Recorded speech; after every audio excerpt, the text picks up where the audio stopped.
So when you recognize that everything is light that has been transformed into form,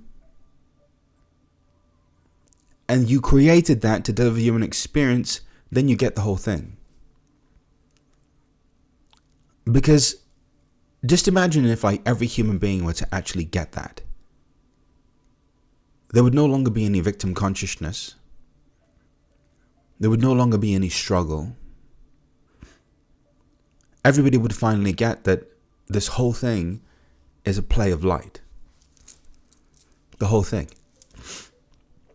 And then anything that you are holding on to that still constitutes struggle is a part of your creation that you're resisting. Anything that you're holding on to that still constitutes struggle is a part of your creation that you're resisting. You have to remember that you created it in order to experience it. Until you don't.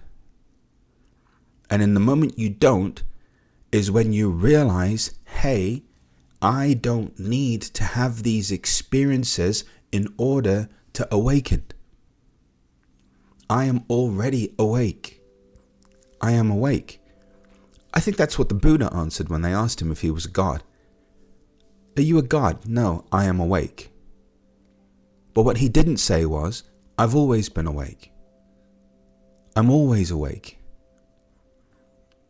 So you're not waking up, you're not remembering. You're finally aligning with the part of you that already is. Like every now and again in the meditations, I'll say to you, hey, you're connecting with the part of you that's always in meditation. You're always in meditation. You're not trying to meditate, you're relaxing into the part of you that is always in meditation. Meditation has to be happening inside of you in order for you to have even fleeting millionth of a second moments of peace. It has to be present. Same thing with your enlightenment, same thing with your divinity, same thing with abundance, same thing with everything. All of these things inherently have to be present in order for you to experience them. Otherwise, it would be absolutely impossible for you to have the experience of something that didn't already authentically exist within you. It's just blowing my mind to see how every single thing that we've gone through in our lives is contributing to this. And I shared this with a friend yesterday, and I'm gonna try and share it with you. Now I know why all of these visions that I had when everything first happened, now I know how they're all going to come true. Now I also know why there's no more reincarnation, that there are going to be no more gurus, teachers, or messengers, prophets, messiahs. I also know why the whole thing ends. Because the cycle of evolving through another is finished. So the reason why I had the experience that I had, and why I didn't have a physical teacher, and I didn't have anyone that I could call, like there was no call to come for Panache Desai. None.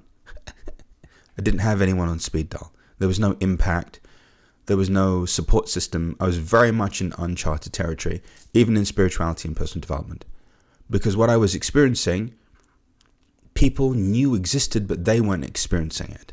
So how could they support me? Impossible.